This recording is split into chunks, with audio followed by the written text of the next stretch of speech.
I'm Conrad Mendoza. I'm actually the lead for brand owner and agency marketing. And what I do on a day-to-day basis is that I work with brand owners and creative agencies for them to understand the power of both digital marketing plus digital print. The main reason why I'm presenting today is because there's a lot of challenges we marketers have in terms of creating value, creating awareness, but at the same time making sure that our physical products are either sold and consumed, right? Now, in my presentation today, it'll take about 30, 45 minutes, I'll give you a rundown of some of the challenges brand owners are facing right now. At the same time, what are the brand owners doing in order for them to create that awareness online, but at the same time being able to capture and have a consistent look and feel both online and offline, meaning on their physical product. Last but not the least is that I'll be sharing with you some examples from big brand owners, both global brands, that has actually done a great job in terms of doing that.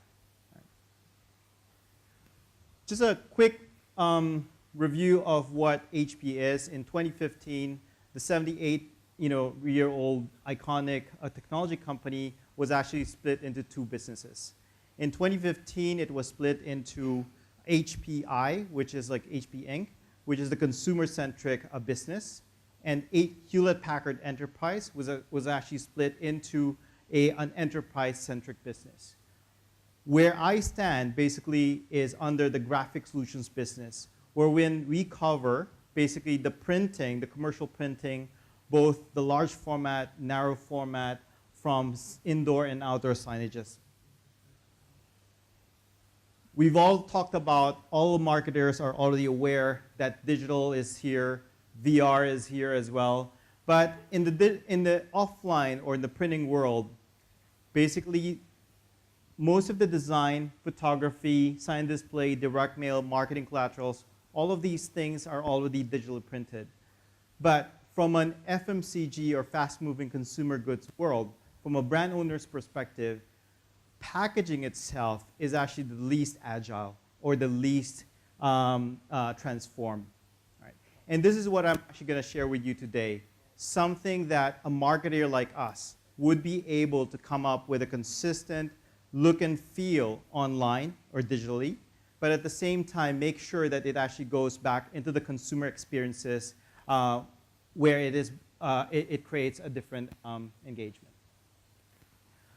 Now I'd like to share with you probably a quick video of a day in a life without print.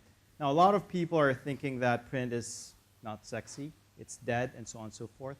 But let's probably see what the video is all about.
There was actually a study that was done for about 3 days from Australia, Singapore, and the US. And they were actually put in a house where there is no print at all. And then after 3 days, they actually gone berserk. Like they'll go crazy similar to that. But what I'm trying to tell you here is that, in all honesty, with digital marketing, with the online space and everything, data is actually key.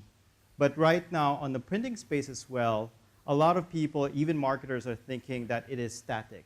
But what I'm actually going to tell you right now is that printing, when you say digital printing, is no longer static. And you can use a lot of data and insights in order for you to come up with a specific product that is consistent with your marketing campaigns, both online and offline. Now, let me share with you the marketing landscape and also the brand challenges. I've been working with about 300 for the past 5 years, brand owners, both big and small, in Asia Pacific. And one of the key areas, what they're telling me is that it is a messy marketing landscape, wherein if you would look at the consumer, they're all spoiled for choice and novelty. At the same time, they also have fragmented attention span. Even Facebook was actually saying that online, if you want to do a thumb stop, it takes them about 1.7 seconds. Now, if you're actually a marketer, what kind of content that you need to actually create in order for you to create that thumb stop? At the same time, consumers right now are actually smarter and better educated. So even before they actually go to the grocery store or the boutiques and so on, 95% of the time, they already know what they want to buy. Right? Last but not the least is that they also have direct ownership of the brand. What do I mean by this? A brand can actually make or break based on consumer feedback. And if one of the feedback from the consumer says that that brand sucks, that product sucks, I hate it, and everyone else says that the same thing, you would actually be exiting that product sooner or later. Now, there's a lot of things there. Among the challenges from a marketing perspective is that there's a new generation of consumers. And both these are the millennials, at the same time the Gen Z.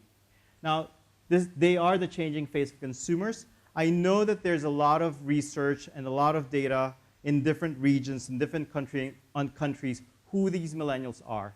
But what I'm going to share with you is basically some of the behaviors on who they are and then how marketers should be able to react to them.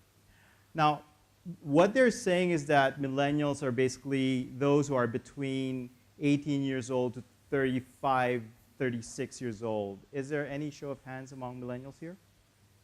All right, there's quite a few.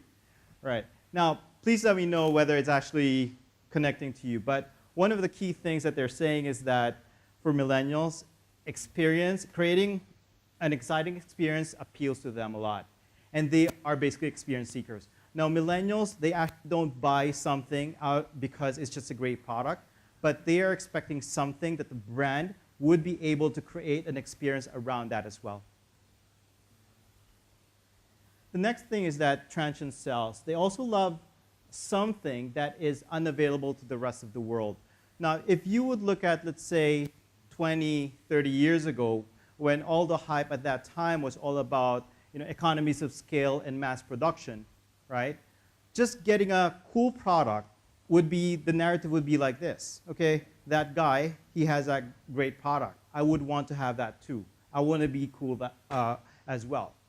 But right now, the narrative these days are no longer the same. What these new consumers are saying is that I would want to have that product that's only for me.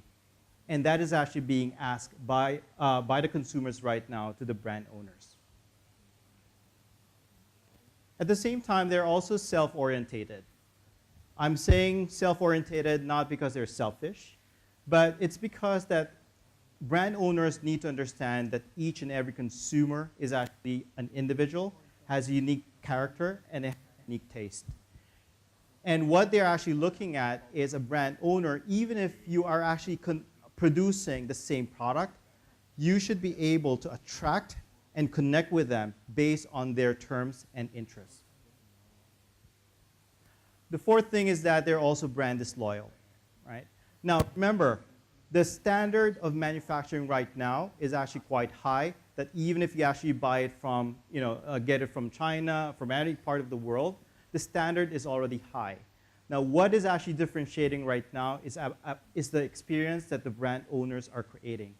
Now, if there is another brand owner who comes up with a better experience, these guys can actually move to the next brand without a hitch. Another thing is that they're also very social media savvy. So more and more innovative brand owners right now are actually looking at ways when they come up with a product, it needs to be either Instagram worthy, Twitter worthy, Facebook worthy, and so on and so forth. It needs to be, those experiences and those things need to be shared either to their loved ones or their friends. Last but not the least is that they're also green and responsible. Now, for millennials or even the Gen Z, when they believe in something, when they talk about conservation, they really do believe in that. It's not just like lip service. They would even say that I am willing to pay 20 or even 30% more if the brand is able to actually show me that they are supporting my cause. With the new generation, it's actually harder, and it's getting, you need to be more smarter in order for you to capture their attention. In this generation, there are two key areas where we need to look at. One is personalization and also experience. These are the two most sought after social currency at the moment. In order for a brand to win these days, is that, especially for consumer brands, they need to be able to constantly refresh their offering to maintain that sense of novelty. At the same time, they need to actually go to market faster. When you speak to global brands, from conceptualization up to delivery of a product, they would actually say that it takes them between 18 to 24 and even 30 months. Now, 30 months, you can just imagine.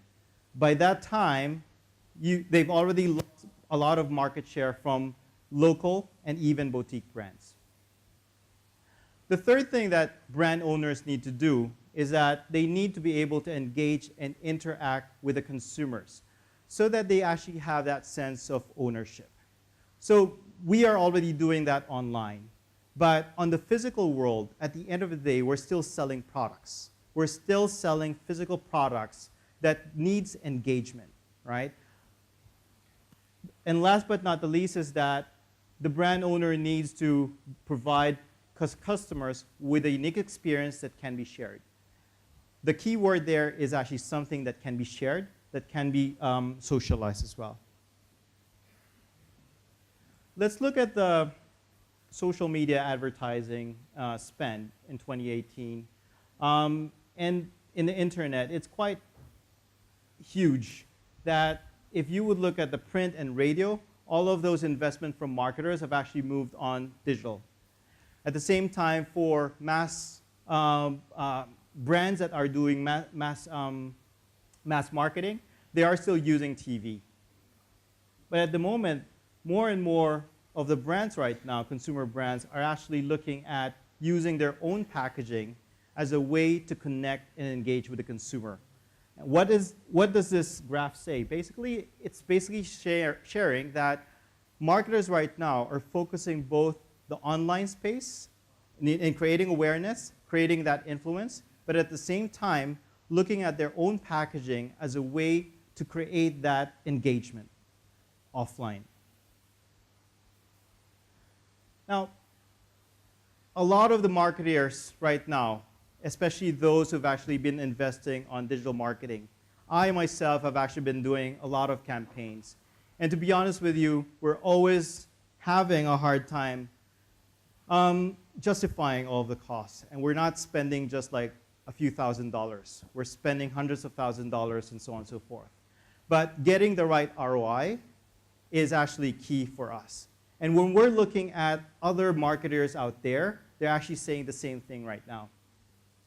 And some of the top challenges that they're facing is basically attributing the social and content to the revenue, aligning KPIs to overall business goals, at the same time attributing leads to actually revenue. Remember, we are still in the physical world. Brand owners, especially fast-moving consumer goods company, are still selling physical products. And what we want to do right now is to be able to capture their attention, create an awareness, influence them, but at the same time, make sure that it is consistent with their existing product packaging as well. Now, this is basically some of the things that we work on from a marketing perspective in terms of before we come up with a campaign. So we ask the who, the what, the when, the whys, and why not in terms of who our customers are, target audience, what does our product actually want to do, and when do they use it, why do they want to use it, and what's stopping them from buying our product. And from there, we actually look at observing as, sorry, what's your name again? Sorry? Martin, yes. It was actually interesting what Martin was actually saying earlier, that, we have to go back to basics, that, a simple observation of who our target audience is, especially if you would look at a person, like not on a bigger scale, but actually an actual person buying the product, and looking at who that customer is, what is actually the competition doing for that customer, at the same time, what the consumer is actually looking at our company in terms of what their biases are, at the same time, what is the culture behind that. Once we actually put in all of those insights, all of those information and inputs from different areas, we are able to actually come up with an insight that is actually relevant, but it's actually more humanistic. Now, once we've actually identified the key drivers where we can actually capture the attention of our consumers, then that's the time we actually work with our creative agencies to give them that brief. And from that brief, normally when you create that brief, most of the campaigns that was done by creative agencies are actually either on the experiential stage wherein they create, either a social media campaign and so on and so forth. But product packaging has always become an afterthought. Like that, if you would ask, it's great, you're able to create that attention, you're able to get them to say and make that preference, but how do you actually get them to buy the physical product either online or at the store? Now, in digital printing, basically, it's similar to digital marketing, wherein from digital printing space, you can actually reduce and remove costs. Based on the insights, the ideas that you have, you can actually do test marketing based on your target audience. At the same time, the time to market is actually going to be faster. Normally, what brands right now, especially fast-moving consumer goods brands, they would actually say that in order for them to win in the marketplace, global brands would always say that it's all about scale. But remember, artisanal or even local brands would actually be much, much faster, and they can even churn a product even within 2 weeks. But it's not about scale for them. It's all about creating that churn and then getting that right feedback as fast as possible. The third thing that is from benefiting from a brand owner perspective is that when you have the right data and you have the right insight of your target audience, you can actually use that data to actually create a content or a design specifically to your packaging. Now, packaging used to be the least agile component. When I say this, let's say a global brand like Johnson & Johnson's or Unilever and so on, if they would want to create a mock-up, it takes them between two weeks up to 2 months just to actually come up with a mock-up. But right now with digital printing, it can be as nimble, and they can actually do those mock-ups even in a day.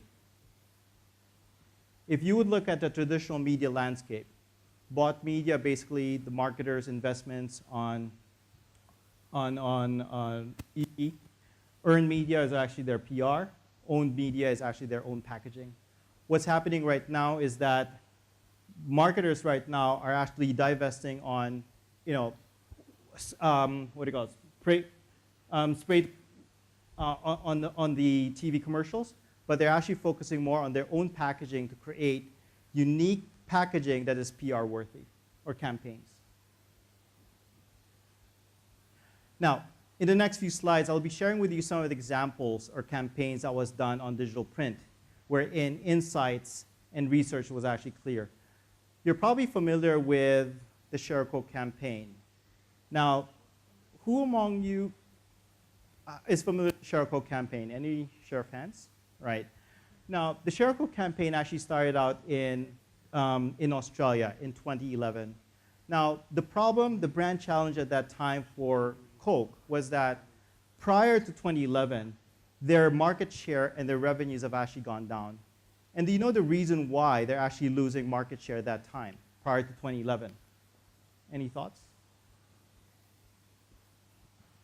They actually found out that a group or a generation of basically teenagers are no longer drinking Coke. And when they were like 5 or 6 years old, right, their mom and dads actually started to tell them, don't drink Coke, it's fizzy, it's sugary, and it's bad for your health. By that time, when they're already 12, 13, 14 years old, teenagers, they haven't even tasted Coke at all. And that's the reason why they actually had that problem. The brand team actually saw that as a big problem. And one of the insights that they have is teenagers. What do normally teenagers would have? Really, for us, it's all about being part of a group. It's all about being, connected. And then that's where the Share a Coke campaign came about. Right. Now, when they launched this as a pilot project in 2011, they actually grew their sales by about 7%.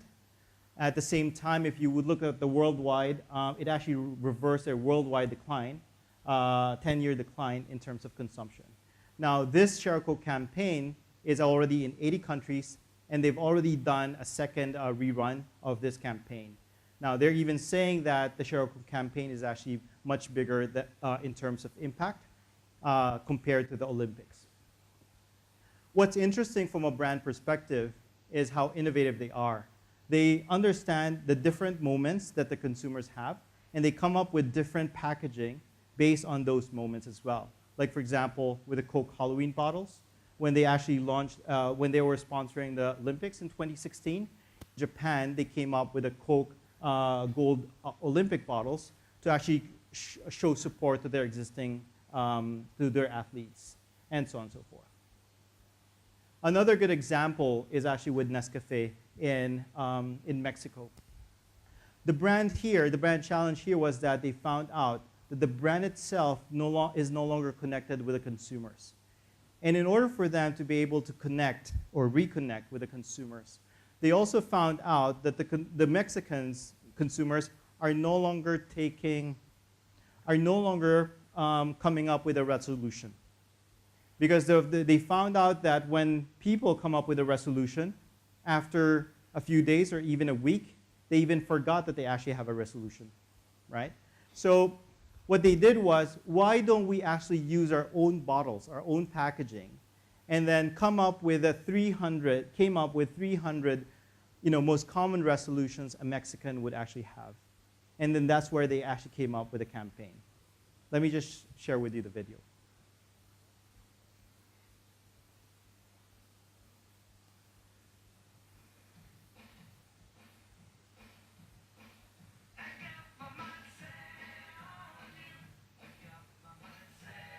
So, if you wanted to write a book,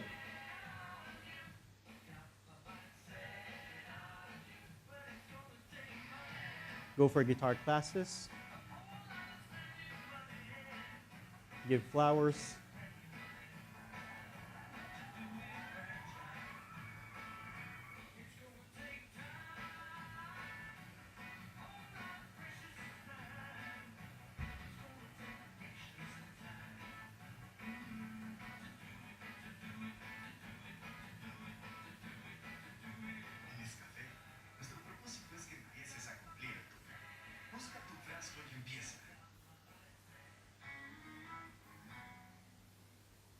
All right. Another thing that you can actually do is that you can actually sell something personalized online. And one brand owner, Oreo, actually said in 2015, 2016, they already publicly said that they wanted to sell at least $1 billion of their products online. And in order for them to be able to sell that, they need to change the behavior of their consumers, right? Now, what is actually the usual behavior of a consumer? Technically, if you want to buy something online, before you even buy, you actually go to the store, the brick and mortar store. Check out, let's say, the shoes, the model, and everything, and then you go back online and choose the retailers that's selling the lowest price. Now, the problem that they have with that behavior is that 95% or 98% of their products are being sold in the brick and mortar store, right? In order for them to actually sell high value, they need to create an experience. And one of the things that the brand owners saw in 2015 was actually, are you familiar with The Secret Garden, the coloring book with women? So it actually said, when the brand owners saw that why don't we actually use that coloring book experience and then bring that back online so that they can actually sell more. And that's what they did. Let me just share with you the campaign from the US and now in China. In China, online shopping has become a lifestyle among youth. Not only do biscuit brands in China find it crucial to stay ahead of their competitors, the e-commerce brands too want to be more innovative to stay relevant with the younger generation. Inspired by the younger generation who like to be different and unique, the world's #1 biscuit brand, Millennials Oreo, partnered with China's #1 e-commerce platform, Alibaba Tmall. Together, we broke all the rules and created our first Oreo color-filled campaign. We got Tmall so excited that they modified their interface for us and transformed it into a fun interaction. Yes, we changed their ordinary-looking page into a fun-filled coloring page on our Tmall store. It looks cooler and fun to play with. Just a few simple steps. Select your favorite theme, fill in the colors, write your own message, and get your customized pack delivered to you in just a few days. It's truly a fun, new, innovative way of shopping online. And when our launch day came, Tmall was as excited as we were that they featured all our ads on their main page. And our sales of Oreos rose to more than 3 million yuan in just the first day. We were taking 16 orders every minute. So overloaded that we crashed Tmall's server for 3 hours. And our customers, of course, needless to say, they were so thrilled to receive their packs that they showed them off on WeChat. Right. Another good example is with Coca Cola. And in Coca Cola in Romania, they found out that 40% of the teenagers have not actually drank Coke. And they also found out that these teenagers have actually gone to a concert or a festival. So what they did was they came up with a unique campaign wherein they used their own packaging. Let me just share with you the video.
it was interesting that on average, they need to actually buy about at least 7 to 8 bottles of Coke before they actually get to win. So they get to have at least 8 different wristbands. Another interesting activation that was done was a real-time activation. So this Café Pelé is actually a coffee brand in Brazil, in Sao Paulo. And what the brand challenge was, the brand actually had this rumor that their coffee is not fresh. And in order for them to dispel that rumor, they actually came up with a campaign where they wanted to say that their coffee is as fresh as today's newspaper, literally.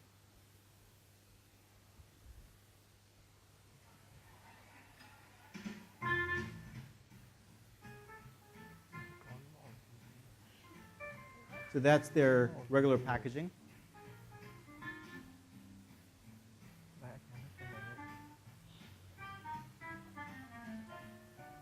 So they partner with a national newspaper called the Sadial.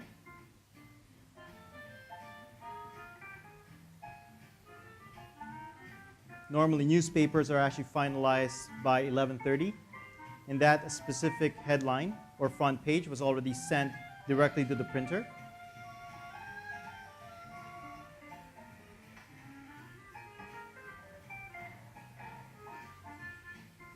So in the wee hours of the morning, the printers were already printing today's newspaper with the packaging.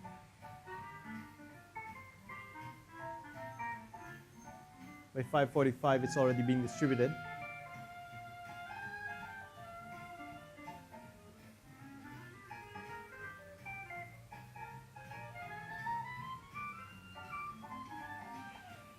And they all did that from 11:30 till 5:45.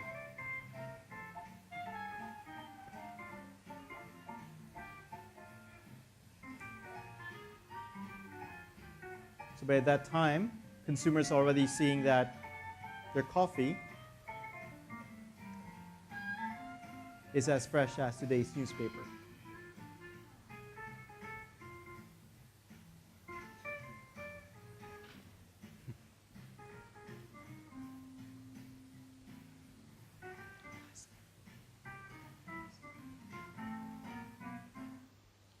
Okay, so the last case that I'm going to share with you is basically a social media campaign that was done by Nestle KitKat. So what they did was they identified the 6 YouTubers, influential YouTubers in Israel. And from there, they actually created some challenges. Let me just share with you the video. Approaching the summer of 2017, we at Nestle Ice Cream Israel wanted to create an opportunity to address teenagers and brand ourselves differently than other ice creams. Meet the YouTubers, the new stars that teens idolize. Using social media influencers and advertisements isn't new, but we took it one step ahead, and we came up with a product that no one could ignore. Nestle Ice Cream proudly present Play Ice Cream, the official ice cream of Israel's YouTube stars. We recruited the top YouTubers and put them on Okay, so basically just wanted to let you know that all of the different insights, all of these activations actually require a lot of insights and data points. At the same time, doing it on digital printing is actually going to be more expensive from the usual cost, but it actually creates more momentum and sales if it is actually done right. Now, on HP's side, what we do is we work with brand owners, their creative agencies, at the same time with the printers who actually does all of these things. And yeah, thank you so much for listening and enjoy the day. Thank you.